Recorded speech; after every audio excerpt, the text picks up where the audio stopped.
The icy wind howled through the darkened streets of Atlanta, rattling the loose shutters of abandoned storefronts. The city was alive, but for Marcus Hayes, it felt as lifeless as the cardboard box he had called home for the last 6 months. Marcus sat hunched on a cold concrete bench outside a gas station, pulling his tattered coat tighter around his shoulders. The fabric was thin, barely holding together at the seams, but it was all he had left from a past life that now felt like a distant dream. His fingers, raw and cracked from the cold, gripped a faded photograph, his only possession that truly mattered. It was a picture of a little girl with bright, hopeful eyes, smiling up at him. His daughter, Iva. He hadn't seen her in nearly a year. Not since he lost everything. Once, Marcus had been a man with dreams. He worked construction, earned an honest living, and provided for his family. But when the company downsized, he was one of the first to be let go. With no savings, no fallback plan, and no one to turn to, the downward spiral began fast. Eviction. Desperation.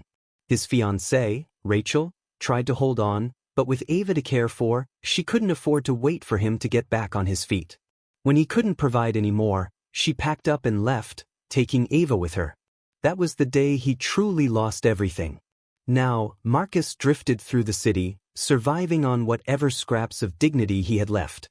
He spent nights at the shelter when there was room, but more often than not, he ended up on the streets.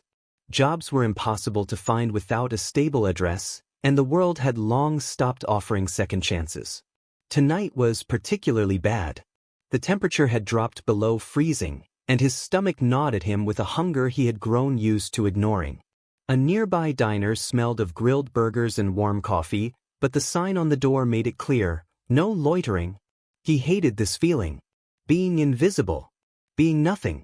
Shivering, Marcus pulled out a crumpled dollar bill from his pocket, just enough for a cheap cup of gas station coffee. He pushed open the door, the bell jingling overhead. The cashier, a young man barely in his 20s, looked up from his phone and wrinkled his nose at Marcus's ragged appearance. "Need something?" the guy asked, his tone flat and unwelcoming. Marcus avoided eye contact, placing his single dollar on the counter. "Just a coffee." The cashier sighed, grabbing a stained paper cup and filling it with the stale brew from the bottom of the pot. Marcus reached for it, but just as his fingers touched the cup, the cashier pulled it back. "You gotta go after this," he said coldly. "Can't have you hanging around." Marcus swallowed hard, nodding. He took the cup, the warmth of it barely penetrating the cold in his bones. It wasn't much, but for now, it was enough. He turned to leave, but just as he stepped outside, a deep, familiar voice rang out behind him. "Hold up, big man. You all right?" Marcus froze. The voice was powerful yet kind, a tone filled with genuine concern. Slowly he turned around and found himself looking up at none other than Shaquille O'Neal. Marcus blinked, his breath catching in his throat. Standing before him was a mountain of a man, towering over everyone in the gas station. Even in the dim light, there was no mistaking him, Shaquille O'Neal. The former NBA superstar, the Hall of Famer, the larger-than-life legend. Shaq wore a simple hoodie and sweatpants, but his presence alone commanded attention. Despite his massive frame, there was something calm and reassuring about him, like a gentle giant. His deep brown eyes studied Marcus with a look that wasn't pity, but understanding. Marcus cleared his throat, unsure if he should say something or just keep walking. Why was Shaq talking to him? "You all right, man?" Shaq asked again, his voice warm but firm.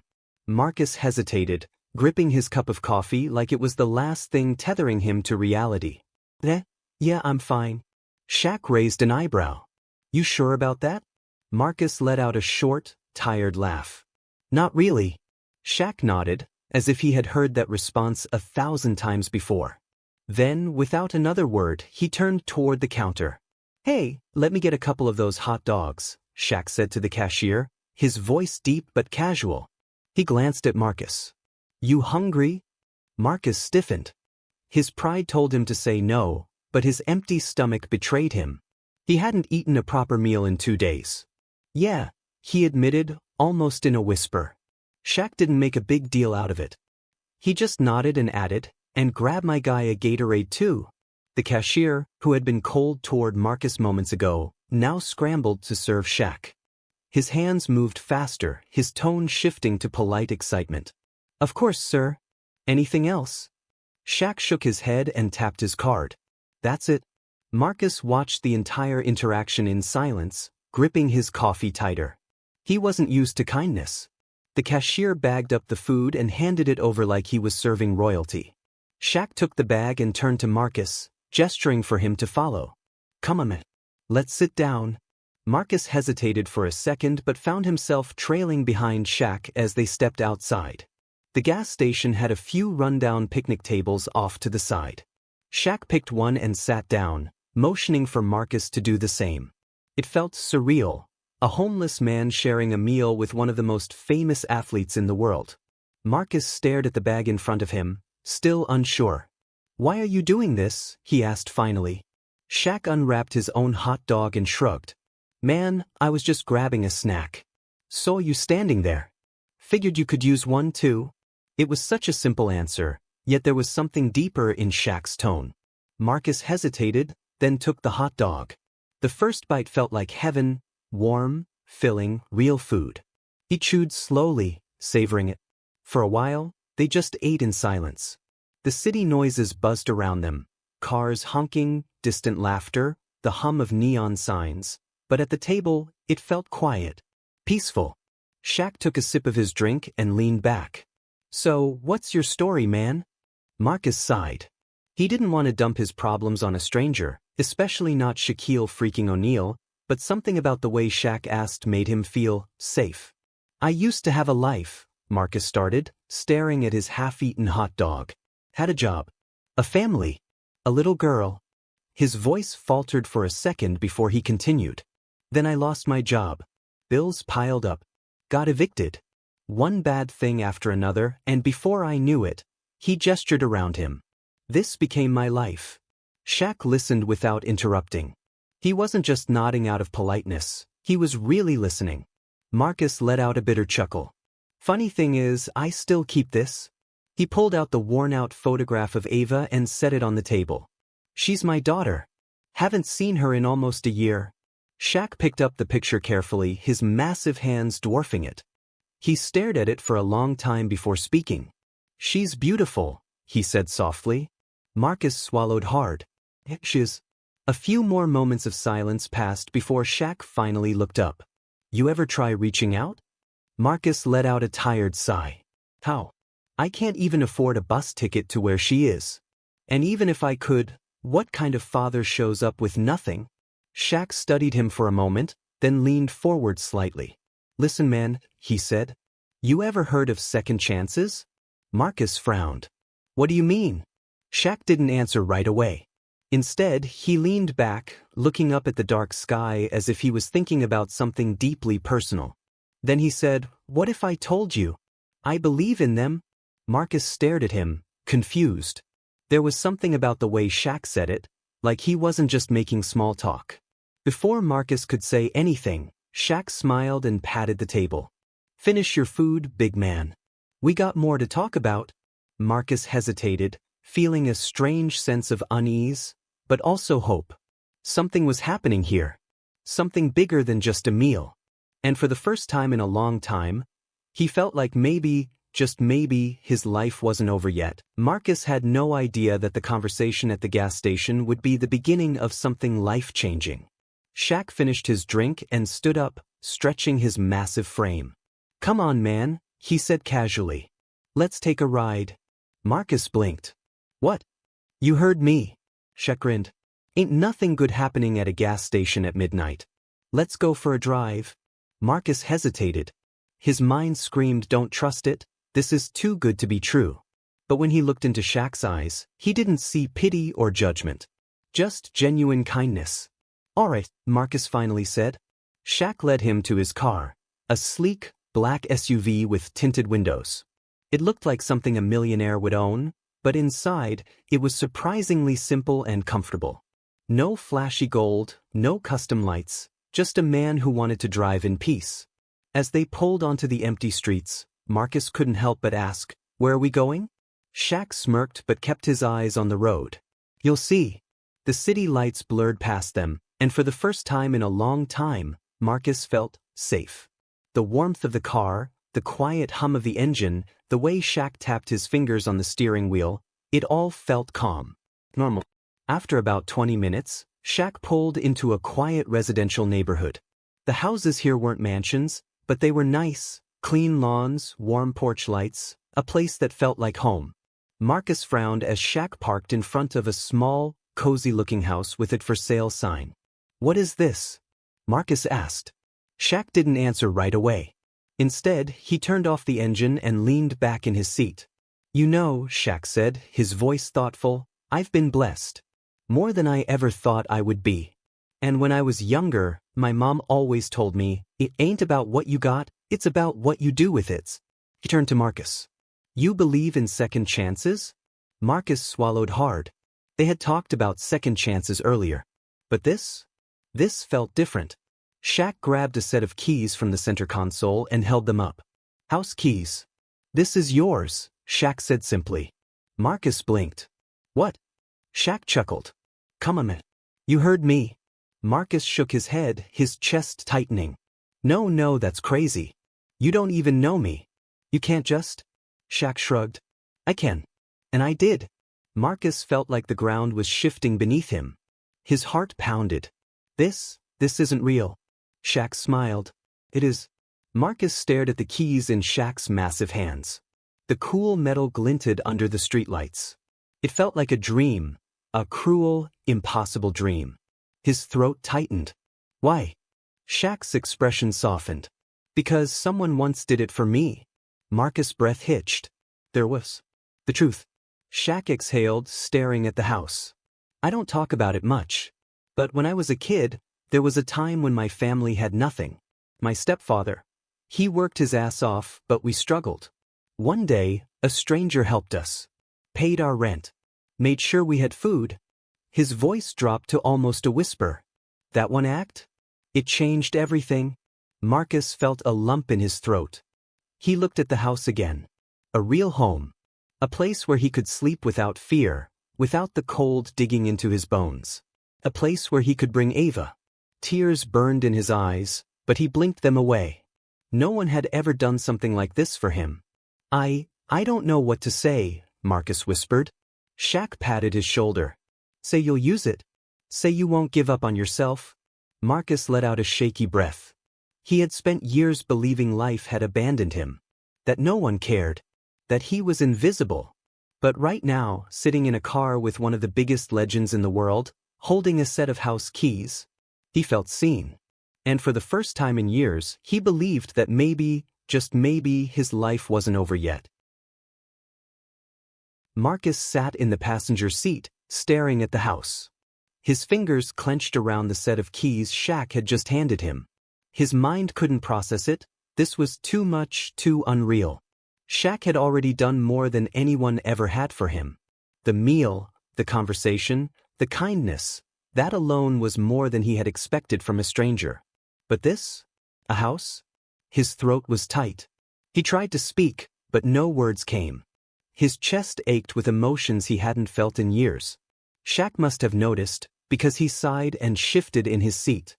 "Marcus," he said quietly, "you ever hear about my past?" Marcus wiped at his eyes and shook his head. "I know you're Shaq. The legend. That's all I know." Shaq gave a small smile, but his eyes held something deeper, something heavy. "You see, man."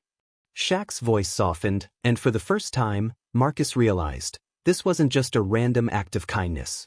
Shaq leaned forward, resting his hands on the steering wheel. "Before I had all this, before the NBA, the millions, the endorsements, I was a kid who had nothing. My stepfather, Sergeant Philip Harrison, took us in. We moved around a lot. Army life, you know? But I remember being a kid and watching my mother cry at the dinner table because we didn't have enough."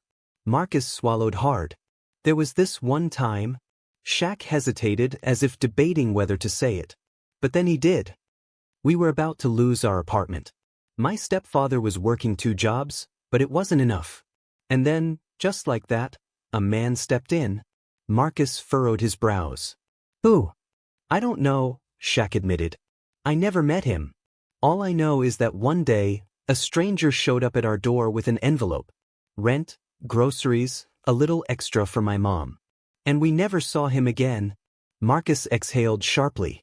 I asked my mother years later if she ever found out who he was, Shaq continued. She didn't. But she told me something I never forgot.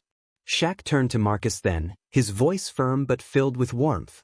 She said, one day, you'll be in a position to do the same. And when that day comes, you don't hesitate. You just do it. Marcus felt his whole body tremble. This wasn't about charity. This wasn't about some rich celebrity throwing money at a problem. This was deeper. This was history repeating itself, but this time, Marcus was the one being saved. Shaq exhaled. I don't tell that story often. But when I saw you back at the gas station, something told me I was supposed to help you. Not out of pity. Not because I feel bad for you. But because I know what it's like to be one break away from giving up. Marcus squeezed his eyes shut. His whole life, he had felt invisible. Forgotten.